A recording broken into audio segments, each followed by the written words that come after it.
Hai aperto? In testa? Una. E poi Due.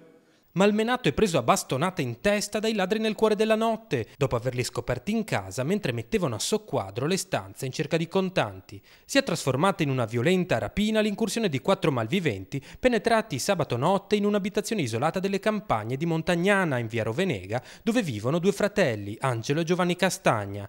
Solo quest'ultimo, 62 anni, si trovava in casa quando i rapinatori, mandata in frantumi una finestra del soggiorno, sono entrati nell'abitazione. Raggranelato un magro bottino, circa 300 euro in contanti, sono stati colti in fallo dal signor Giovanni, svegliatosi dopo aver sentito qualcuno armeggiare in casa. Come prima cosa, apre la porta d'ingresso, ma invece di darsela a gambe i malviventi, armati di bastone, gli vanno incontro e usano violenza contro il 62enne, colpendolo violentemente con 2 colpi secchi dritti in testa, un terzo sul braccio destro, dove ora è evidente un terribile ematoma. Un palo grosso così.